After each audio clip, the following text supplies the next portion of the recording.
Bismillah ar-Rahman ar-Rahim. Hello, people, and welcome to Footy Judgment. Welcome to the Real Talk podcast, but this time is with guests, of course. I'm here with Nobbins, who haven't been on the channel for a while, so welcome back, Nobbins. Thank you so much for being here, of course. Repping City, where everyone is asking why more you don't get a lot of City fans to talk about Manchester City. And we got Michael, of course, here. That is repping Liverpool, of course. And everyone knows that people call me the Arsenal fan to talk about Arsenal, of course, even though I don't have them as favourites to win the Premier League and they haven't done enough in the window. But we're here to talk about, have Man City done enough to actually be the title contenders that we always have? We're accustomed to Man City being in the title race and probably being the favourites to win the title over the last 5-6 years.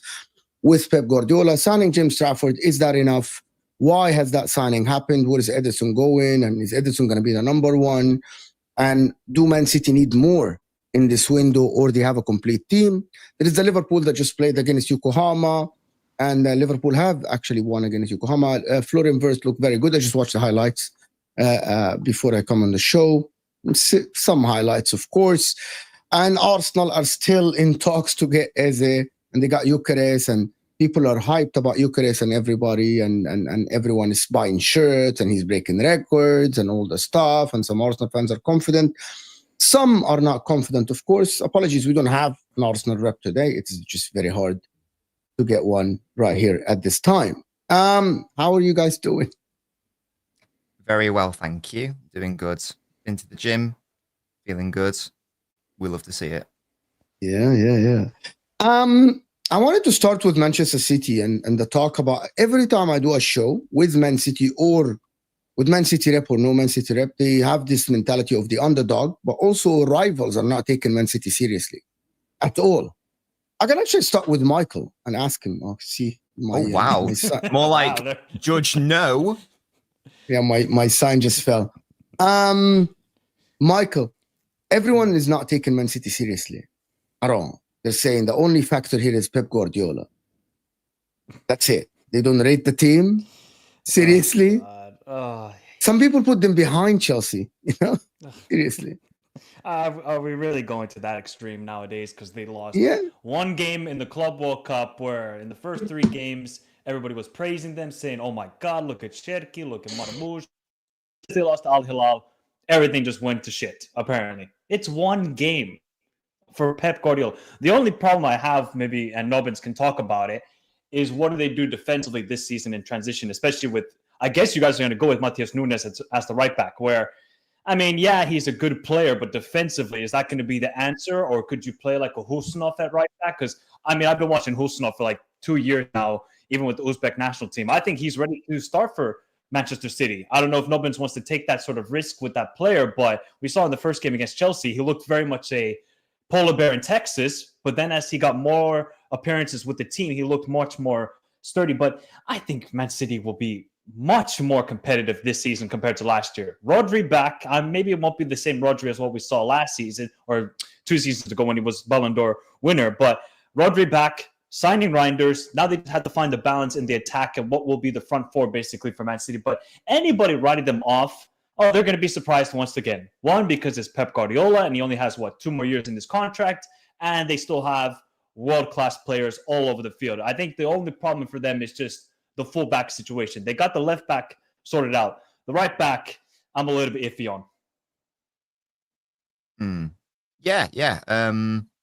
It's not just like non-City fans that have been doing this. Like I've seen it in like my live chats, and I've seen it on Twitter as well, that lots of City fans have basically resigned themselves to not winning the title as well, or not even competing for the title. I think that for some reason it was because a few weeks ago or a few months ago or whatever, we were signing Reinders, we were signing Shirky, we were signing out Nori, and as I say, these City fans were like, yeah, we're back, we're going to win the title, and then like this Isak news came out, and now apparently all those signings are garbage, and actually we're not going to do anything. I don't really understand how those two correlate. Liverpool do look very good, and they have made a lot of very good signings. I'm sure they're going to be fantastic next season, but Liverpool have had fantastic sides in the past, and City have still been able to do the business. So I'm not willing to rule us out at all. I think that would be foolish. I think that City. I like this approach, because I'm sorry if I'm like that is so different than when everyone says that. Yeah, Liverpool have had great signings and great windows back in the days, and City are always there. Always there. Yeah, definitely. Yeah. Like again, I'm not trying to downplay Liverpool because I think I would say they are favourites for the title. I'm not saying that they aren't, but Liverpool have had, I'd say, stronger sides in the past. We don't know how these players will play yet, but let's assume they play to the levels that we think they will. They've had better sides in the past, and City have been able to win titles against them. So I'm not ready to rule us out by any means. And I think that City are probably maybe the biggest unknown next season as well, certainly in the title picture, because last season was so bizarre in respect of all the things that were happening at City, that the poor, and it was partly City's fault and partly not City's fault, that there was bad squad building. There were also unfortunate injuries. There was a lot going on last season. And I think that with the signings we've made, with hopefully players coming back either to form or from injury, there's no reason why City's jump can't be exponential next season. And you've also got to bear in mind that in City's worst season in a decade, which was last season, I don't know the exact numbers on that, something like that, they still finished third, and they still had the second most wins in the league. They still had the second best offensive record, the third best defensive record. So it's not like they were properly terrible last year. They were still able to finish third with all of that going against them. So I'm not going to say I'm confident for next season, but I'm optimistic, and I don't see why it can't be a really good title race, certainly between Liverpool and City. I'm a little bit less convinced by Arsenal's window so far, but that of course remains to be seen. If we did bring, I think Michael touched on it there, I do agree, if we were to bring in another right back, attacking right back, then I'd be even more confident or even more optimistic. But I think it came out from Jack Gorn, who's a big, is one of the most notable City journalists, came out to say that City are apparently not looking at any more incomings, only outgoing. So what we've got right now is probably what we're going to be working with. It can win the title. There's no reason why it can't. I don't see your attack being okay. So basically, your attack is Marmoush, Haaland, and Doku or Savinho. There's no Kevin De Bruyne to assist Haaland. Foden, everyone is assuming that Foden is going to go back to his best. If we're going to do the Foden going to go back to his best, we can do the Odegaard is going to go back to his best thing. It can go both ways. Is Foden going to be the midfielder that creates for Haaland? He has never been that creative as a midfielder. Haaland needs service, and he needs a lot of service. Marmoush is not a player that assists a lot. He's a player that is direct, goes to the goal, tries to score himself. Savinho has had good games and bad games. So I'm not sure how this attack will work. Everyone is talking about City's defense, but every time I'm looking at City, I'm looking at the attack. How good is that attack without Kevin De Bruyne, without replacing him with a creative midfielder? And people talk about Shirky. Shirky has had one good season, right, with Lyon. He's at 21 years old, if I'm not mistaken. Is he 21? 21, very young. Very, very young. Hasn't had a lot of like games at the top level to be like top player. He's had one good season. Is he even trusted by Pep to start in the heart of that midfield? I'm not sure. I'm assuming that the midfield will be Bernardo, Reinders, and Rodri, and maybe Foden is going to play on the right side. Is that attack on par with the rest of the league?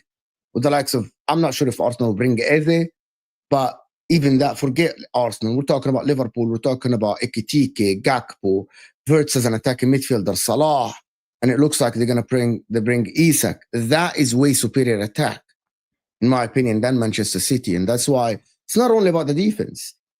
Teams don't fear City as before, and the attack is not as strong. And Kevin De Bruyne has had probably the upper hand in the majority of every season that City won the title in terms of assists and creation and leading the team from the front. And I don't think that City's attack is as good as everyone makes him be, because they're talking about Erling Haaland scoring a lot of goals. Erling Haaland has scored a lot of goals from a lot of people assisting him. Who's going to assist him at City? Like, who's going to have the assists? Who's going to create next season?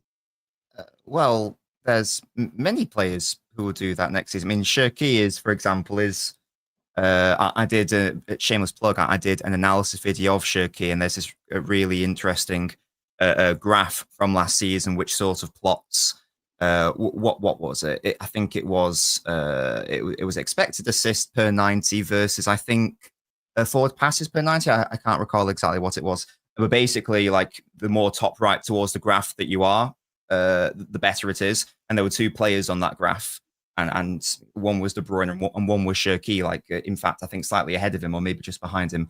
But it was comparable either way. That's not to say that, Shirky's as good as De Bruyne is as a passing creator, because I don't think any footballer is going to be or is available for City on the market. But Shirky is absolutely a creator. Savio in his first season was objectively one of our most creative players. I'm going to hard disagree about the Foden creativity, because the numbers tell us that that's not true, and that he does actually provide Haaland with a lot of very good chances. It's just unfortunate. I mean, there was one really good one against, I've forgotten the second team we played in the Club World Cup, but somehow Haaland absolutely scuffed it. And that is indicative of the chances that we saw last season and the season before he created for him, which is a bit of it's unfortunate. Reinders as well as another player who will be able to create from deep. Rodri likewise coming back into the side.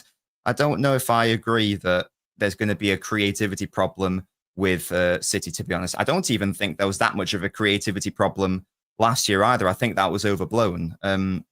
Was it enough to win the league last season? No, because Liverpool scored far more goals than us. But it was massively overblown by many City fans. It's something that I've always pushed back on. I think there'll be plenty of ways that City can create, not only for Haaland as well, but for all of our other goal scorers. Foden is a good goal scorer. Shirky is developing into a good goal scorer. Reinders is a very good goal scorer as well. Marmoush, enough said on him. Of course, players like Savio, Doku, they would need to improve in respect of scoring goals. They are young, wide players. I do hope that comes.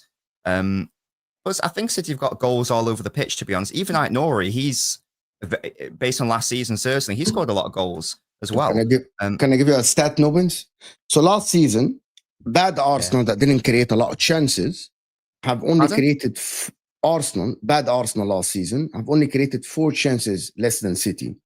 In the top 20 Premier League chances creator and big chances creator last season, there's only one City player, and you can guess who that is, even though that player only played 28 games, which is Kevin De Bruyne.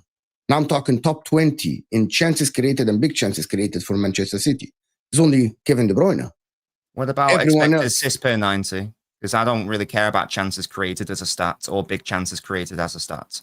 I think they're flawed. Big chances created is entirely subjective. Chances created just means I play a pass, player has a shot. I'd be more interested in an expected assist per 90, because I think Savio is quite high up there, for example. I'm trying to. Maybe I look at it. If I play a pass to Messi on the halfway line, and Messi dribbles the entire length of the pitch and has a shot, I've created that chance for Messi. Well, when Busquets gave the assist to Messi. That's exactly what I was thinking about. Yeah, exactly. Yeah. Savio is number 15 behind Jacob Murphy, Jared Bowen, Ismail Assar. The only one that is in the top 10 is again Kevin De Bruyne. So that's good for his first season. That's expected assist. Alex Iwobi is high. Except, is that per 90? No. Let me just go and check per 90 in FB Ref. Nobbins, what would be your front four then right now? Would it be Marmoush, Haaland, Foden in the 10, and then Cherki out wide on the right, or what would you have it at right now? So I think that the way we'll play next year is how we played sometimes in the Club World Cup, and also a little bit how we played in the season where the most recent season that we actually won towards the back end. So I think we'll do a 2-3-5. So I don't think it'll be a front four. I actually think it'll be a front five. This is why I think that, I know we're not going to get a right back now, but this is why I thought a right back was crucial for us. So in my head, the way I'd be structuring the sides, the fullbacks are part of that front five. So I'd have Aït-Nouri, Marmoush, Haaland, Cherki, and Núñez. That would be my nominal front five, if that makes sense. So my width holders are my fullbacks.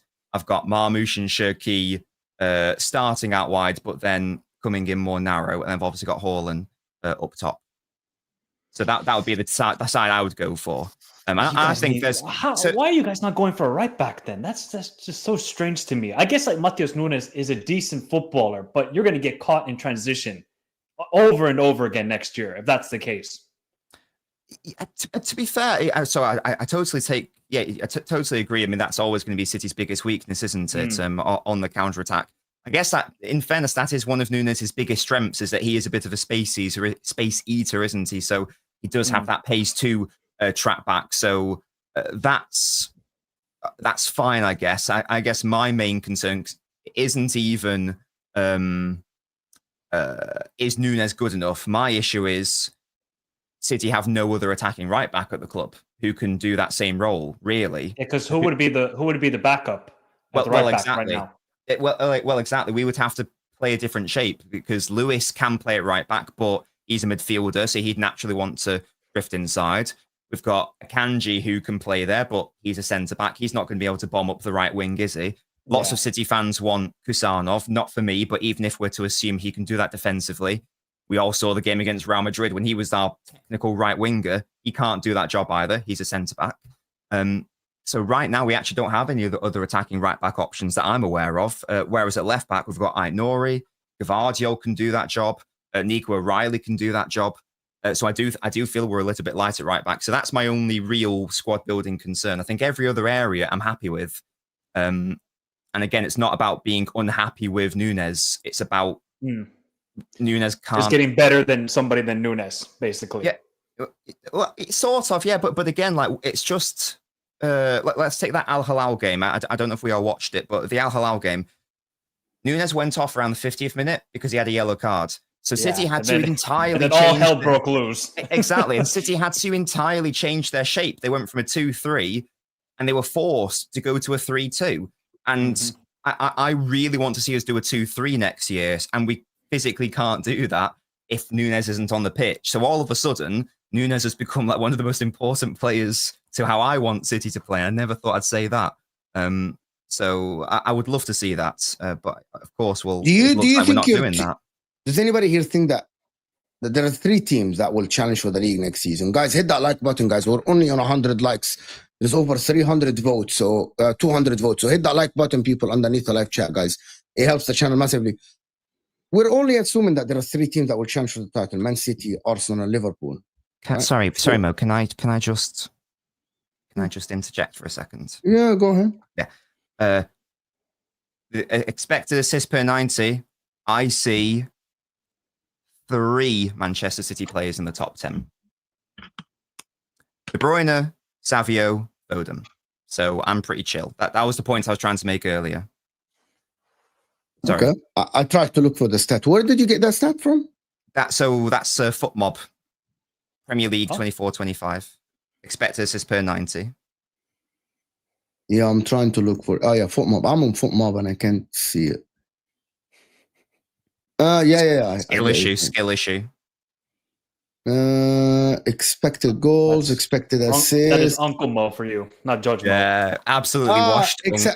Expected assists per 90. I didn't look for it. Yeah, Savinho and Saka's number 1, which is very strange. Of course. Even though he was injured the majority of the time. No, it makes sense because there's less of a sample size, if anything. Yep. That makes even more sense. We talk about expected assists per 90s. The reason why I don't take the stats seriously is that depending on how many games you played, and also that James Maddison is number 4, Dwight McNeil is number 5, Brian Gruda, and Cole Palmer. McNeil got injured, I think, didn't he? I think he got injured in February or March. So he missed the rest of the season. Martin Odegaard has had a bad season. He's in the top 10. Anyway, so you take chances created seriously, but you don't take expected assists per 90 seriously. Seems like corruption to me. Now Crazy. I don't. Now you made it. But it depends on how many games people play. What is 0.1? I don't know. 0.27. I'm going to try to read more into this depending on how many games. But to be honest with you, Savinho is higher than everyone. Yeah, because Savio has had a really good season last year. He was one of our best creators. He got a lot of assists as well. Really good? Okay, I don't know about that. I would probably say inconsistent. Well, yes, relative to his age, experience, and the fact that every single winger under Pep at City needs at least a year to hit their stride. I think with all that context, he had a really good season, I'd say. Yeah, fair enough. Yeah. He should have done better in front of goal. There's no doubt about that. He should have scored more goals. Like, he was terrible in front of goal. So you think Savinho is going to play? So who's going to be the bench then? There is someone that has to sit on the bench for City. Michael asked me earlier. I wouldn't. If I had to say what's my preferred starting 11, I wouldn't start Savio. So who's going to? Bernardo. He said no. Cherki. He said Cherki and Foden on the bench as well. No, Foden in the 10. No, Foden. Oh, I'd have Foden. Or in the front 5. Yeah. And the captain's on the bench. For my starting 11, yeah. But you know that Pep is not going to do that. He's going to put a captain on the pitch. Well, he didn't do that with Fernandinho in his last year.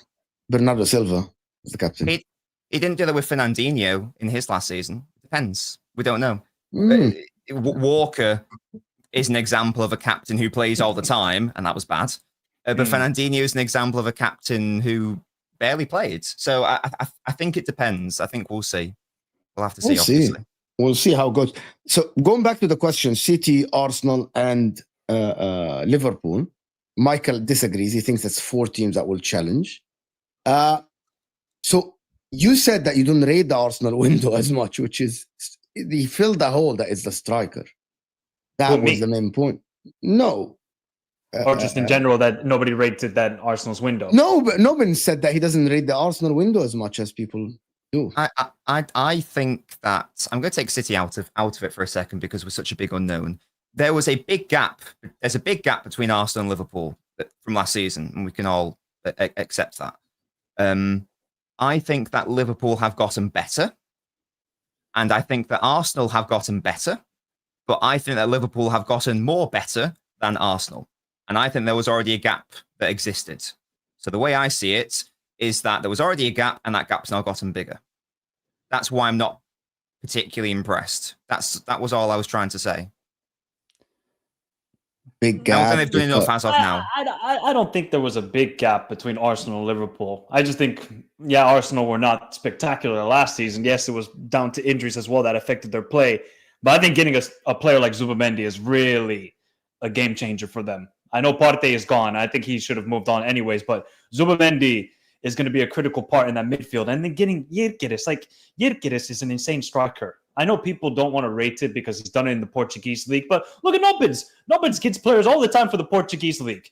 Ederson, Ruben Diaz, nobody complains. But as soon as Arsenal do it or any other club does it, we have to complain about it. Yes, Darwin Núñez is the exception, and he was god-awful. But anybody that was watching Benfica with Núñez, you knew that he was not ready for that move. I think everybody can say that Gyökeres is ready for this move.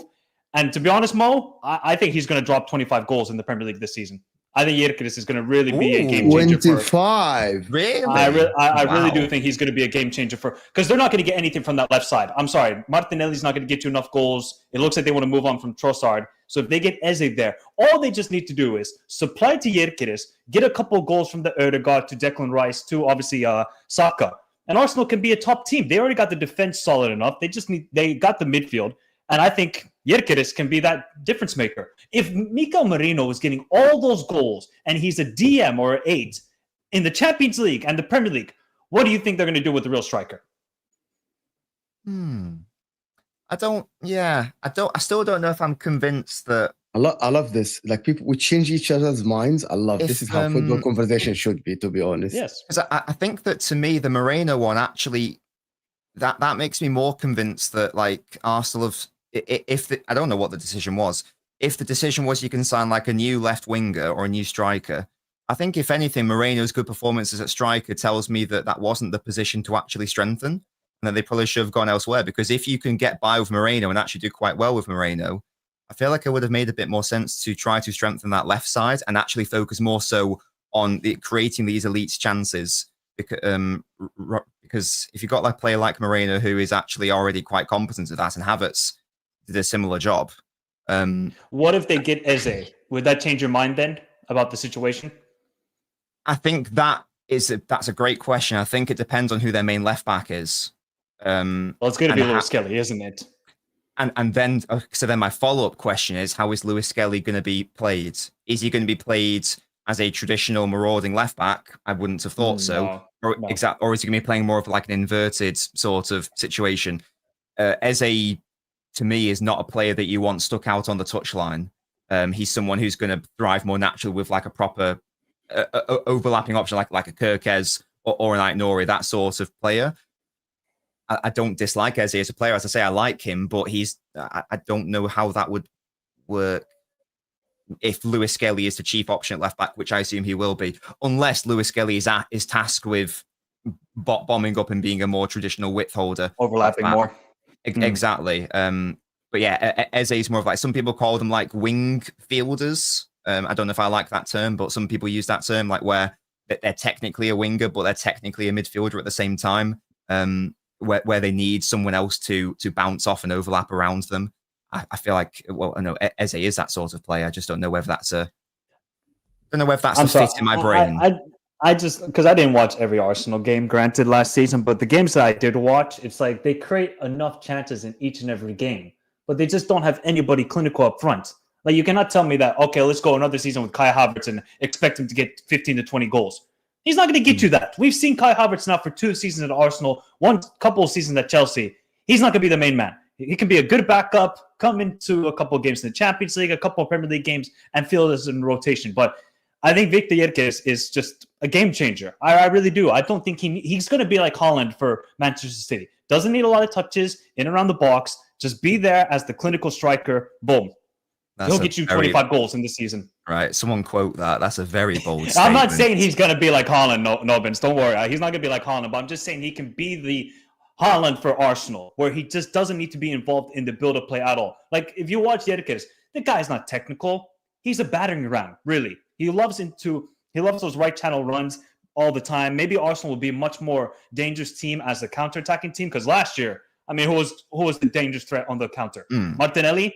Really? Come on now. So I think they definitely leveled up there, but I would still be a little bit worried about Arsenal on that left side, and that's why they want to sort out with a player like maybe like an Eze or maybe like a Rodrigo. I personally would go for Rodrigo over Eze. That's just me, but let's see what Arsenal are cooking up. Yeah, interesting. For me, we are thinking about Arsenal as last season. I know my internet is acting out for some whatever reason. We can hear you, though. I'm back in America. Like, we actually assume as last season, which doesn't make any sense. If we're assuming this, I'm assuming that City will be the same as last season, but that's not the case. You're assuming that Arsenal will be better. Oh, maybe we should tell them. Even though you're going all robotic, sorry. Yep. Yeah, I don't know why my internet is acting up. I think I know what you're going to say, though, if you'd like me to respond whilst you try to sort it out or something. I don't know. Go ahead. I guess I take that point. I guess my retort would be that with City, I know that the standard levels are like winning the title, whereas I've got no evidence of that for Arsenal. So even if it's sort of like they're going to get back to what they were, right? Well, I'm going to look at what they were, and that's not a side that won the title. That's why I'm personally not viewing them in the same way that I'm viewing Liverpool. Yeah, I don't know if that's fair, but that's just the way that I'm looking at it. Maybe I'm sleeping on Arsenal's transfer window. That's fair enough. I'm just not particularly moved. That's all. In the same way that I'm moved by Liverpool. Like Madueke, is that a player they really needed? No, but he's a decent cover as a right winger or on the left side. So I can understand that. But they got a much better DM in Zubamendi. They got a better striker with Yerkeres.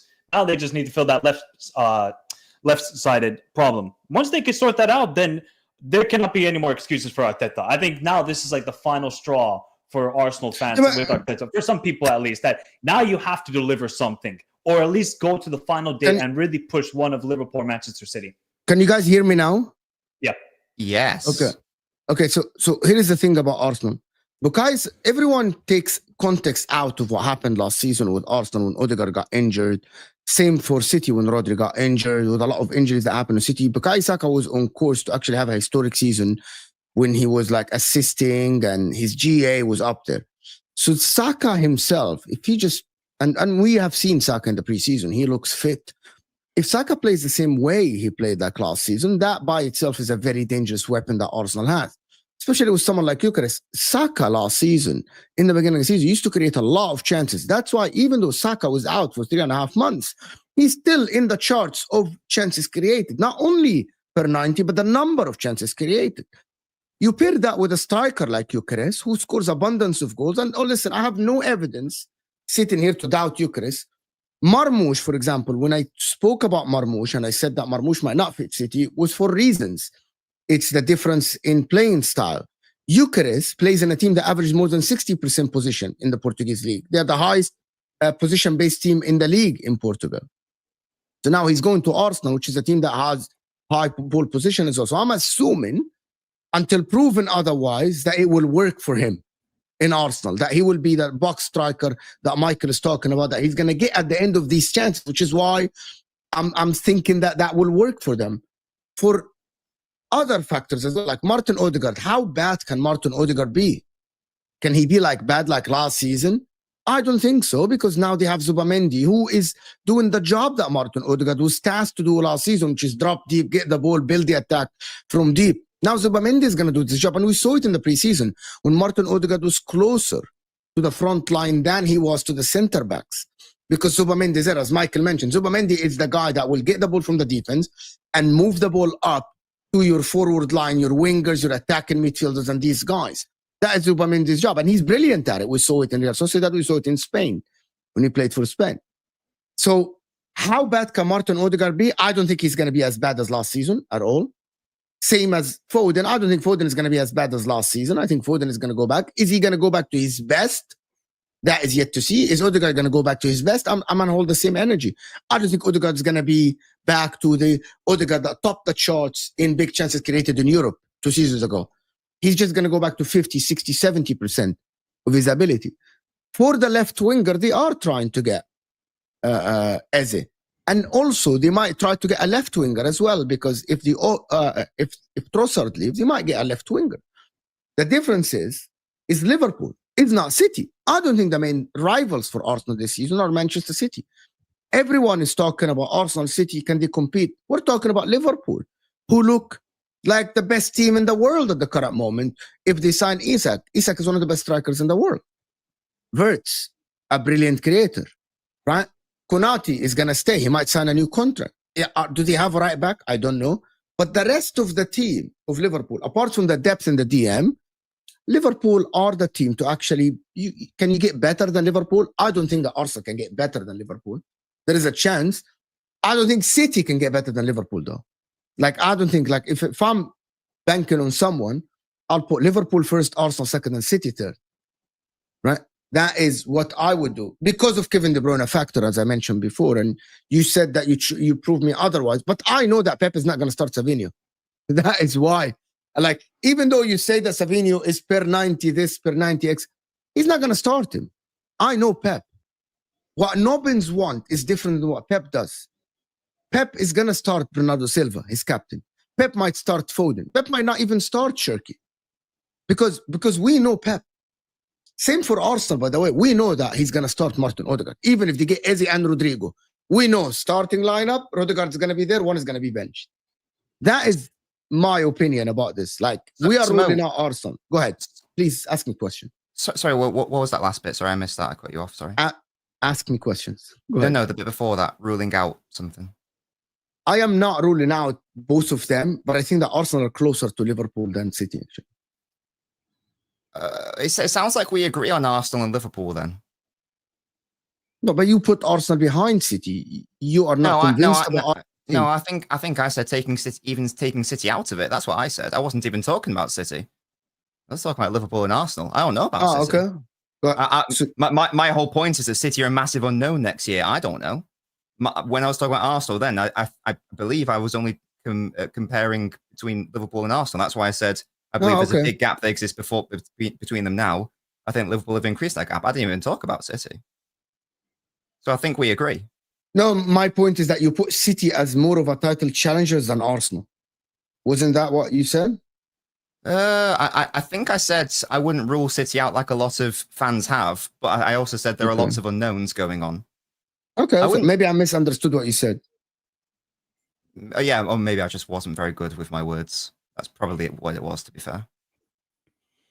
Like, what? Anyway, so long story short, the thing about it is that I don't think that City have any pressure to win the league this season. Let me do this super chat. Thank you, Terry, for this. Don't get the Eucharist hype, break his stats down, and they are shocking. 2 goals against the top 4 sides in Portugal. The rest, penalties and bum teams. Maybe Michael can respond to this.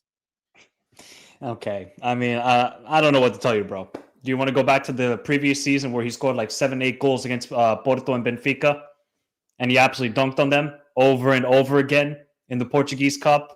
So, yes, maybe overall. And if you really want to highlight a good game from Yildiz where he didn't score in the game, look at the Super Cup for Portugal, first game of the season against Porto last year. Absolutely ran the show, and he got 1 assist in the game. But if you look at the game overall, I mean, he was tormenting Porto. Yes, you can say that Porto and Benfica last year were not top teams, but I mean, Radamel Falcao has come from that league. Top players have come from the Portuguese league. I get it. It's not a great league at the moment, but you can still produce top players. Look at the Eredivisie. Look at Ligue 1. Like these leagues produce top players. Some of them might not work out, like a Darwin Núñez, for example. But I've been looking at Yildiz for the last couple of years and saying, no, this guy can, I think, change the narrative about the Portuguese league. And somebody said, how did Falcao do in the Premier League? I mean, that was 3 years later after an ACL tear and should have never went to Manchester United. He was done after the ACL tear, sadly, for Falcao. Yeah, let me go back to City and just want to ask him, is there pressure on City or on Nobbins? I want to go back, since I have Nobbins here, is there pressure? I'm going to tell you the conversation that happened between me, Sam, Ashraf, and other. We actually all said, we agreed together, not with you, that City have the least pressure of the 3 teams. City are the ones that are lurking in the dark. They have no pressure. Even if they come third, it's okay. You already won 7 league titles. 6 league titles. 7. He won 6 league titles in the last 8 years. Manchester City. He doesn't have pressure. He's in the rebuilding phase. So no pressure on Manchester City. Do you agree or you don't think so? No. Squad's too good to just accept defeat and go, it doesn't matter what happens here. I think that's a loser mentality, personally.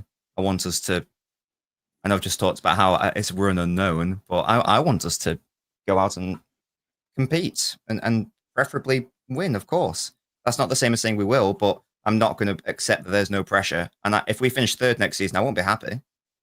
I'll consider that a failure. Of course you won't be happy, but go ahead, Michael. And I was going to ask, is it Guardiola's contract ends 2027, right? So only 2 more seasons. believe so, yes. Yeah, and then he's done. He's not going to keep continuing with Manchester City. Probably So, not. yeah, there is definitely pressure with Manchester City. There always will be with the money they spend, with the players they have, with the manager they have, one of the greatest of all time. Yeah, there will be pressure unless they have like a regression again. Then that final season with Pep could even be more pressure where Pep will relish in it. I think, though, everybody's downplaying Manchester City after what we saw last season. I think we're all for in a rude awakening when Manchester City opened the season up with 10 straight victories and we're like, oh, look, we should have never downplayed what they do. We should never downplay the greatness of Pep Guardiola. I just know what's going to happen. I've just seen it over and over again. I still got PTSD of Manchester City over all of these years going up against Liverpool. You can never doubt the greatness of Pep. I'm sorry. He will find a way to sort this out. But I would still say Trafford, I'm not sold on him. That's what I will say, at least. Not sold on that goalkeeper.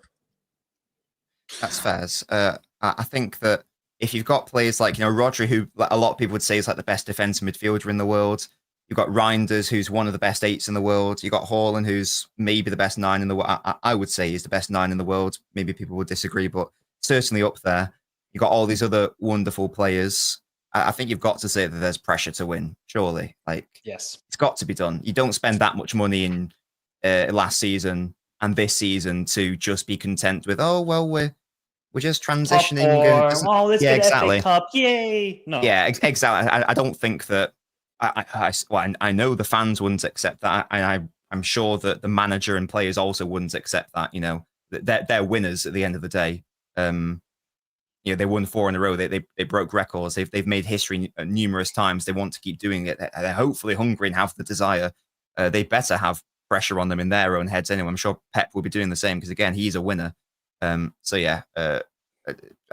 if anything, there's even more pressure based on proving people wrong as well. I'd say, again, we said at the start, lots of people are ruling City out, and I'm sure that we know that footballers, managers, etc. They whatever they think of us, we know that they look at social media to an extent, or media to an extent, so they know what people are saying about them always.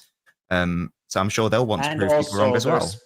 Pressure on Pep because he's never gone back-to-back seasons without a league title in his career. Yeah, that's a very good point. Yeah. So there's all sorts of pressure. I don't see why we can't rise up to it, and I think the title will be won next season with like early to mid 90 points. I don't see why we can't rise up and like break 90 points. I don't see why we can't do that. Terry here is saying, yes, let's do it. I will go get the stats. Okay, Terry, waiting for you. Thank you so much. Eucharist has 18 GA in 20 games versus top 3 teams. All right. That's 18 GA in 20 games versus top 3 teams. I think that is a crazy stat. Actually, we'll see how he does, Matthew. My man here is saying, a fun season ahead, top 3, integrating new players.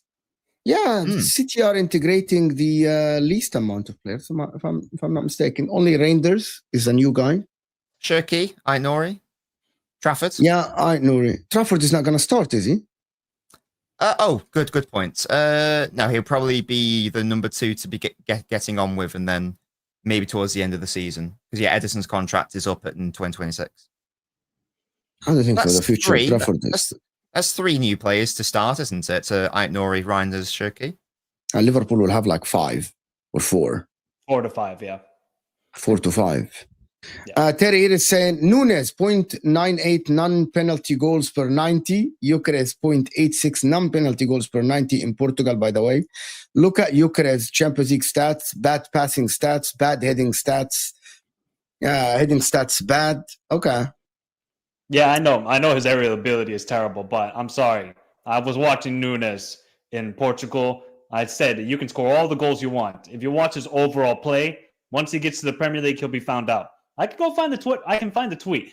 I just believe in Yerkes more as a finished product compared to Nunes when he was in Portugal. That's why everybody's clouded by Nunes overall with the Portuguese league. They're all clouded by him. And you could talk about, Jackson Martinez as well, going to Porto and then having that record move to Atletico. It flopped massively. So there is always the possibility with these transfers. Heck, I can rate as much as I want Wirtz. I think he'll be a superstar player. It might not work out at Liverpool. It might not. I mean, Nobbins had Grealish for one season for 100 million, and the rest of the seasons he's just an alcoholic and he hasn't just panned out. So these are the problems that can occur in football sometimes, people. Like, that is mean about Jack Grealish. I know. I love Grealish, but I mean, he just hasn't been focusing on football the last 2 seasons. I think that's fair to say. No, he has let me down. He has let me down. Yeah, because he was. I thought he was great in that treble season for you guys. Since then, if you only took football serious. Can I, Terry? I'm just gonna say something, and people are just gonna think that I'm. You know how many strikers left Frankfurt and never worked out over the last 4 years? Kolo Muani, Haller, Jovic. Yeah, those 3.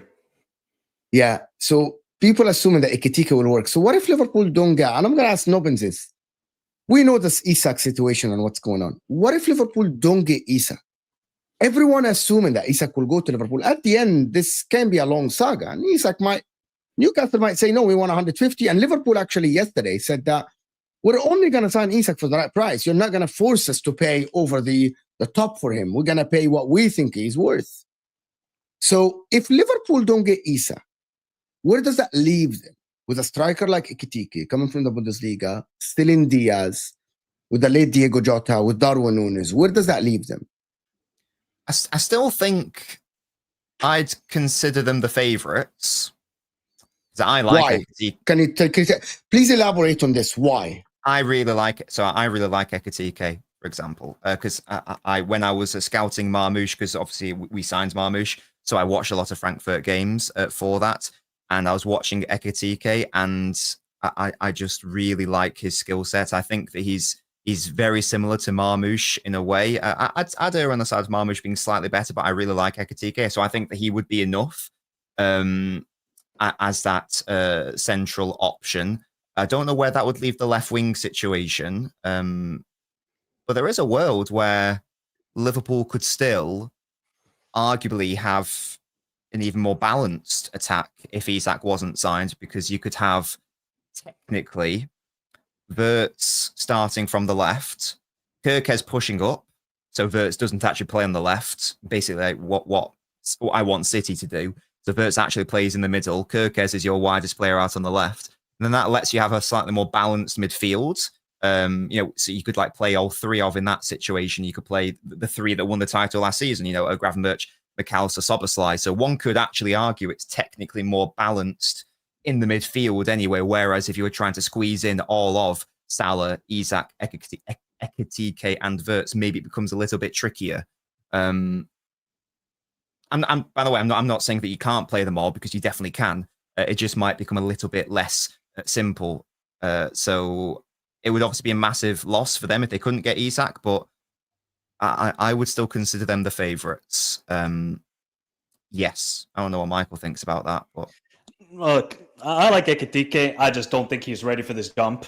I watched a lot of Frankfurt as well last season. Just him and Marmoush were just cinema to watch. Absolutely lovely combination play between them. Then I think Ekitike grew as a much more of a leader with Frankfurt once Marmoush left. But that's a lot of money to pay for a player that hasn't got you 20 goals in the season. Like Marmoush was just on a goal-scoring spree until he joined City. Ekitike wasn't really like that. And when you're going to Liverpool and the objective is to win next season, you have to win the Premier League or you have to win the Champions League. You need a goal scorer, because we try with Darwin, and Darwin, he's going to be moved on. I don't know where he's going to go because Liverpool still want crazy money for him. But again, today, you watch the preseason friendly, open goal, and he misses. I don't know what to do with Darwin. That was great. Darwin, it's just got to move on with Darwin Núñez. So I think the reason why they got Ekitike is to be a backup striker. So Isak will be the starter. Ekitike will then be the backup, and then they can rotate. Ekitike come into a couple of Champions League games. Isak will start. I do like Nobbins' theory of playing Wirtz on the left side, but I think you just got to give all the freedom in the world to Florian Wirtz and say, do what you want. Pick up the ball on the left side, pick up the ball on the right side, combination play with Salah, combination play with either Gakpo or Rio. I think you just got to give Wirtz all the freedom in the world. Don't just hamper him to just stay on one side of the field, on the left side. I think you got to let Wirtz all the freedom, and he will cook for us. I'm very excited to see what we do if we do sign Isak, but I'm not going to get ahead of myself because that transfer could probably still take weeks to go to get it finalized. Then Newcastle trying to find the replacement, either Šeško or Wissa or whoever it may be. Maybe even Nico Jackson goes to Newcastle. So I'm still a little bit hesitant on what we're going to do, because if we can't get Isak, then Ekitike will be the starter, and who's going to be the backup? I guess we got to keep Nunes. If you don't get Isak, the rumors that Nunes is going to stay to be the backup striker again. Yeah. By the way, there is a little bit of a twist that has just happened in front of me.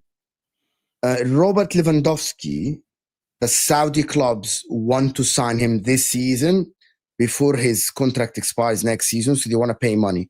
That means Barcelona are moving for a striker. Yeah, but how much are they going to get for Lewandowski? 20 million, 25 million? He's 37 years old. You don't think they're going to get like 30, 40 million for him from Saudi League? Maximum, probably 35, I think. Maximum. And even that sounds like a lot. How was Lewandowski nowadays? Barcelona, 37. He's 37. And he's still good. He's still top 5 in the world. That's mad, isn't he? He's still really good at 37. Yeah, very good. Like, I think Barcelona will try to fork the money for Isak. The thing about is that Alexander Isak already reached the verbal agreement in principle with Liverpool, by the way. That is a contract between him and Liverpool.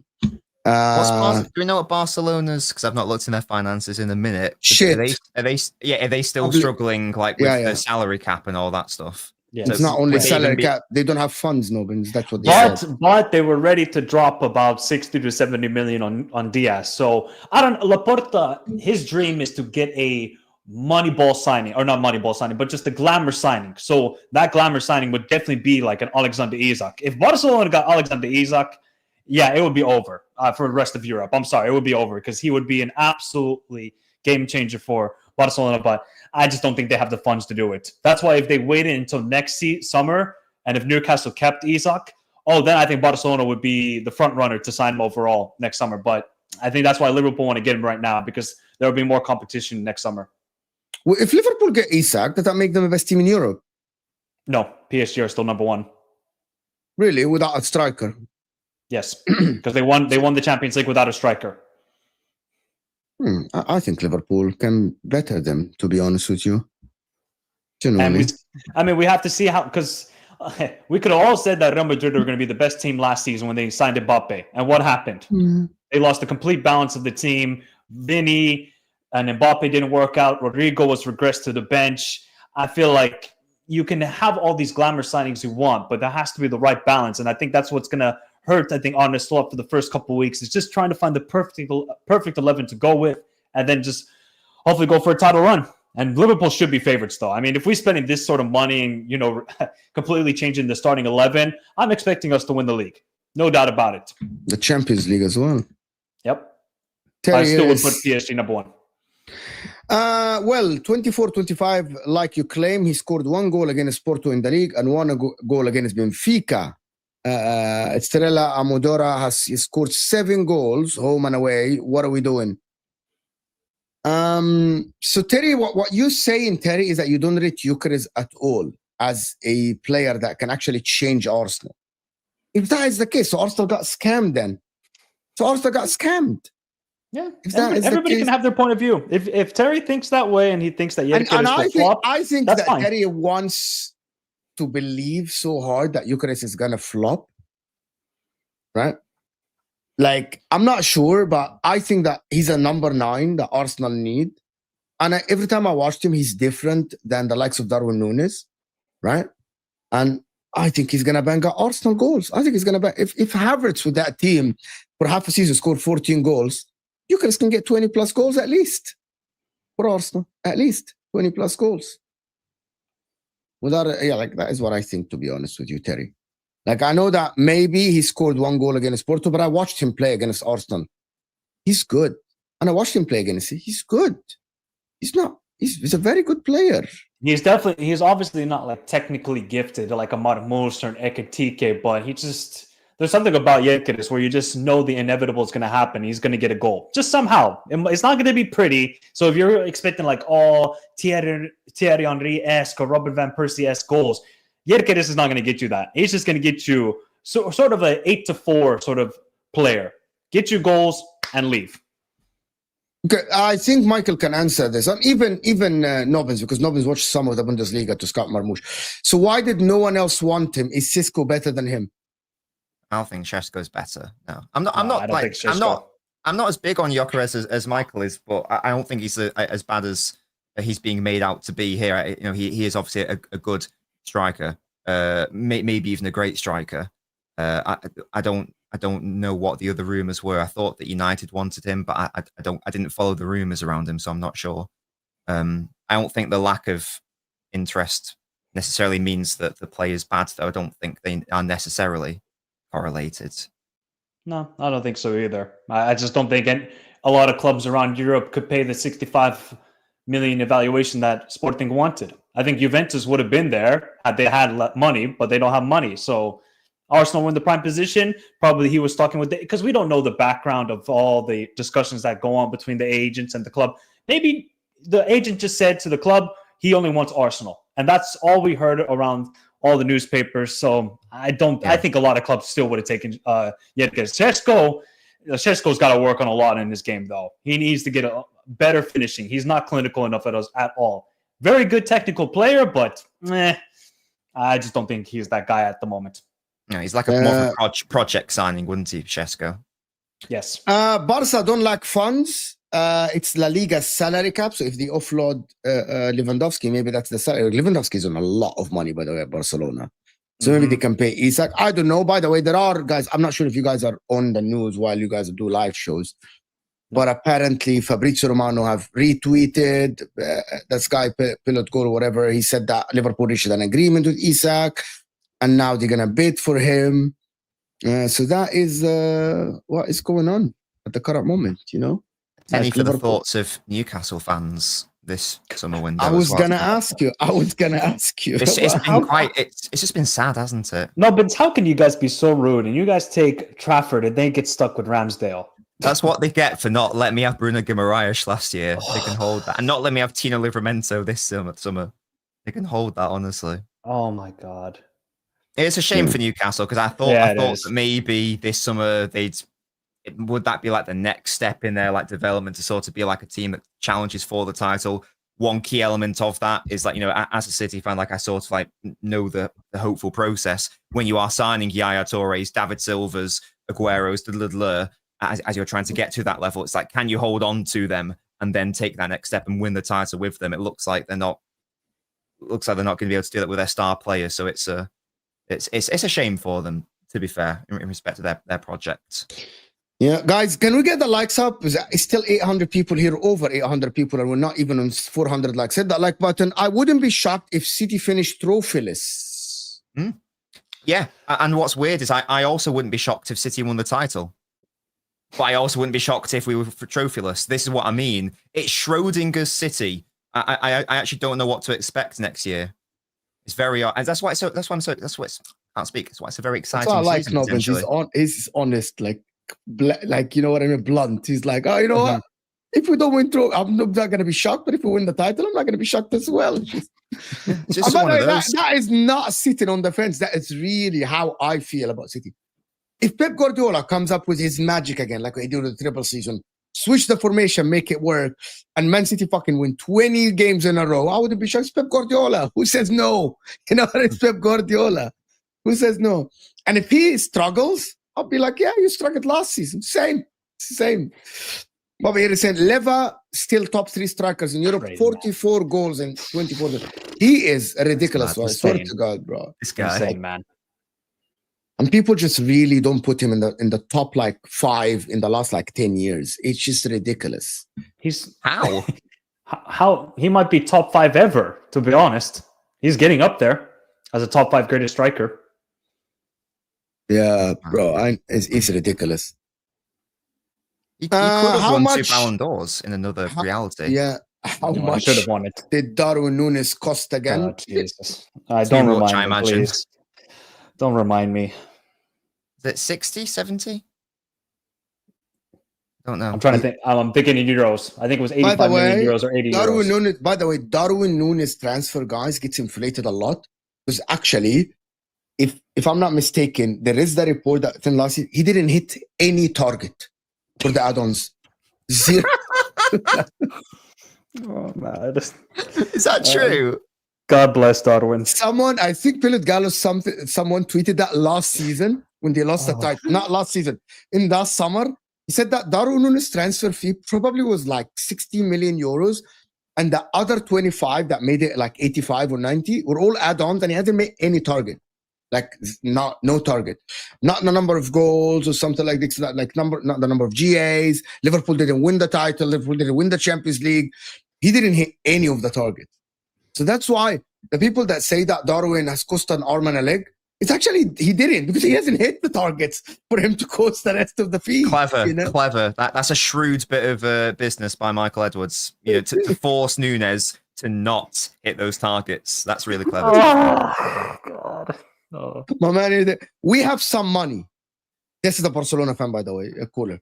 But the bigger problem for us buying is La Liga spending rules. There is no chance we buy Isak in the next 2 years. Okay, fair enough for us to tell us. Yeah, you're going to have to get rid of contracts like... You know better than us. De Jong, the biggest contract we have is the main one, isn't it? Yeah. I think also Araujo is a big contract you got to get rid of. Ter Stegen is also a big one, but they can't get rid of Ter Stegen because he just got surgery, so he's out for 4 months. Most teams use data and no one wanted him. Okay. Cool. Terry is adamant that it doesn't work. Terry, I'll come here at the end of the season. If Yerkeres gets more than 25 goals, you need to drop a $10 super chat. If he gets less than 20 goals, I'll donate 20 to Mo. There you go.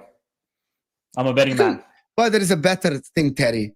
Michael has a channel called Michael Talks Football. It's in the description. It's better. You could go back. You could throw the shade at me. Don't donate to me. Go to his channel and see what Michael does. Pep is finished, in my opinion. He will continue to cost you. I mean, I think people said that in 2017 as well. I don't know. I'd be cautious. That's all I'm going to say on that. I'd be cautious. I'll be cautious. Yeah. Again, I'm sure. Well, no, I know people did say that in 2017. Oh, he's not going to succeed here. It will never work. Then we got 100 points. So let's tranquilo. If he gets more than 20, I'll give 100. Fair enough. Clip this. Let's establish terms. Is that 20 in the Premier League? Yes. Yeah. Yeah. Okay. I only Prem. Okay. I only understood. talk Prem. I mean, he might score 4 goals against like Victoria Pilsen. I don't care. Do it in the Premier League.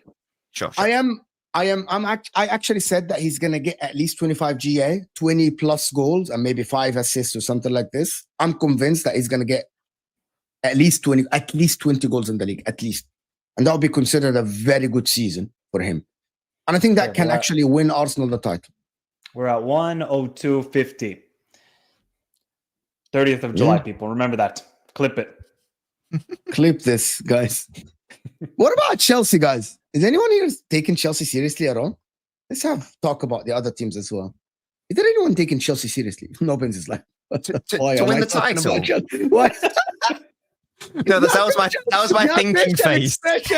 Nobbins is like, nah, I don't rate these guys one bit. No, that was just my thinking face. Why are you making me an enemy of Chelsea? Like, why are you asking me this question?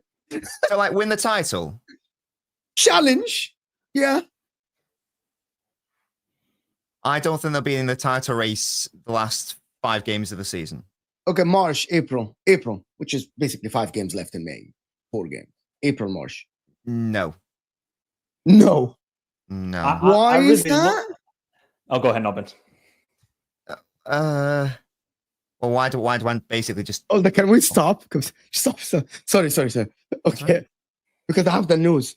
Now the news have come out, and there is no agreement between Liverpool and Alexander Isak on personal terms, and Liverpool are not allowed to talk to Alexander Isak unless Liverpool make a bid and it's accepted. This is from Liverpool sources, not that guy in Germany. This is what happens in the news. To be honest with you, after this show, before I do Straight Facts, I was about to record a video about Alexander Isak, terms agreed or deal agreed with him in Liverpool. But now the sources, it comes out and said, there's no talk directly to Isak. They're not allowed to talk to Isak. He's under contract, and Newcastle have not given them the actually green light. You know, the club has to give the green light to speak to. They haven't. So it's crazy. This saga's crazy. And all the false information that been put out on the internet is actually nuts. Wallah, I was gonna record the video after this. Now I don't. So we had breaking news, and now that news has been debunked right away. Yeah, okay, interesting. Okay. I mean, you never know. There's so many twists and turns. You never know what's going on, I guess. This is ridiculous. How are we going to know the truth about it? Never, really. And these guys are so-called journalists. I'm sorry, man. I can't take this serious. I mean, this whole personal, like, agreeing wages and whatever, you'd assume that if Isak has basically gone, I'm definitely only going to go to Liverpool, you'd assume that's not going to be a problem, though, wouldn't you? You'd assume the main stumbling block would be, will Newcastle sell, or will they sort of like cut off the nose to spite the face, whatever? Will the bid be big enough? I think that's really the only talking point, isn't it? I was, in the last part of the show, I was going to talk a little bit about, is that fair to Newcastle? But I wanted to touch on Chelsea first, guys, just before we go on. Go ahead, Nobbins. No, you were going to say they're not serious. Give us the juice. They're not serious. They're frauds. They should go spend another $1 billion. No, it's just I think they'll finish fourth again. I don't know. I don't think that's unfair to say.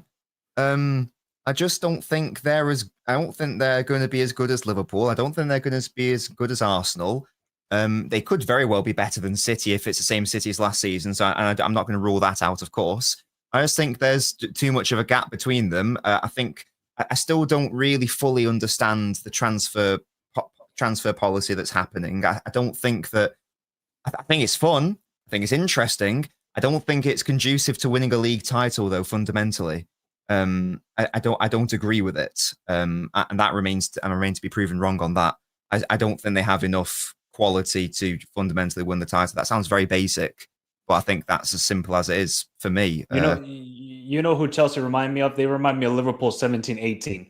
Very dangerous team in the league, can go far in the Champions League, and they can beat top teams on any given day. But they might not be consistent throughout in the league, and that's why they need another season after this to really gel as a team. I just still don't know what's going to be their front three, to be honest. I don't know if it's going to be Bino Gittins, Pedro Neto, if Xavi Simons gets signed, who's going to be the player up front. Obviously, João Pedro is signed. Nico.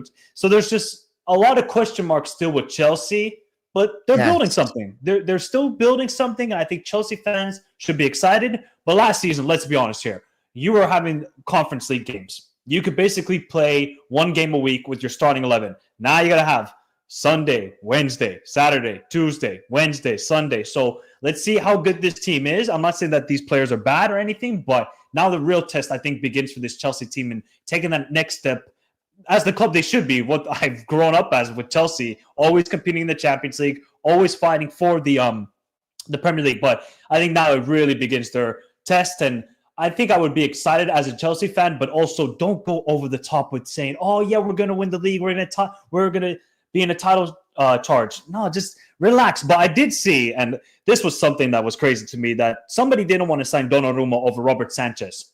He said this is not a significant upgrade on Robert Sanchez. I'm sorry.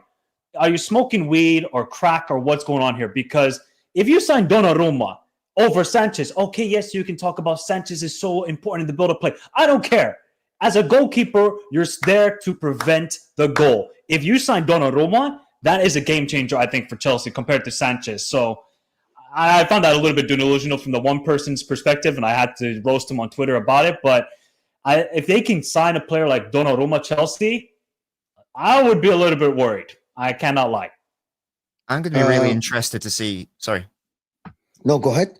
No, I was just going to add. I'm just going to be really interested. I think Chelsea would be the most interesting team to watch next season. They'll be the most fun team to watch as well. And Maresca has been was experimenting towards the end of the season and has also been doing it in pre-season, as I understand it. In my head, I haven't quite figured out where the parts are going to fall and where it's going to make sense. So I'm interested for Maresca to show me like what they're actually going to do. That's all I was going to say. Yeah. Before I do this, okay. Chelsea will finish above Arsenal and potentially Manchester City. Not a chance. Let's relax here. I think there's no world they finish above Arsenal. I don't think there's any world where that happens. I think the top four is certified. I don't think anybody's going to break the top four, by the way. But where they finish, I think it's pretty much certain that I think, as of right now, I have Liverpool, Arsenal, Man City, Chelsea. That'll be my top four. Max Doman, yeah, he's very good. Max Doman, he's fantastic. But I wanted to ask you guys something. Now there is Ben Now what? Jacobs. I'm gonna tell you. Ben Jacobs tweeted that I think someone put that Ruben Amorim prefers Oli Watkins over Cisco. Okay, that means that leaves Cisco to Newcastle. That means Isak goes to Liverpool. Both Fabrizio Romano, we should focus on this. Both Fabrizio Romano and David O'C within 2 minutes have put a tweet, and you know that David O'C doesn't tweet like out of nowhere. He said that Manchester United prioritized Cisco as their main star. We'll see who lied. We'll see who lied. No. But Fabrizio Romano, just about 50 seconds after this, tweeted that Man United are actually working on Cisco, not Oli Watkins, right? And that Isak to Liverpool, he said that Isak wants Liverpool. He's repeating the news. He's saying that Isak wants Liverpool. The contract will not be a problem. That means there's no agreement yet, but there won't be a problem. Like Liverpool will pay him. That leaves Newcastle with nobody. Brentford, they don't want to sell Wesa to them. Cisco is preferring Man United because Fabrizio Romano have said that Newcastle are ready to pay Cisco fees and Cisco wages if he says yes. But Cisco at the current moment who is waiting for Man United. What happened to Newcastle? What happened? How did you go from being one of the most promising projects in the league to be that team? That I was just going to say, I obviously we don't know what's happening behind closed doors, but the example, the comparison I used earlier is that the City, because obviously they're in a similar-ish situation. I guess maybe some players weren't convinced by the project. Maybe they're not convinced by the level of manager as well. Like it looks like Isak and Howe are having a bit of a to do with one another. Maybe that plays a part as well. I've honestly no idea. Whereas again, City were able to, as I say, in the late noughties to early tens, they were able to get Yaya Toure from Barcelona and let him stay. They got David Silva, and he stayed here for a decade. And there was never really an indication he would ever leave at all. Same with Aguero. There was never really an indication he could leave. So I guess I can only really guess. Maybe they just haven't been able to convince them of the project. And to be fair, it's I guess it was a different landscape back then as well. Whereas now it's so hard to break into this top four, isn't it? Like we're talking about how it might be Liverpool, Arsenal, City, Chelsea, whatever in that top four, and it just seems so difficult to break into that. So maybe some of these players can't see the light at the end of the tunnel in the same way that maybe they could have done 15 years ago. I'm not sure.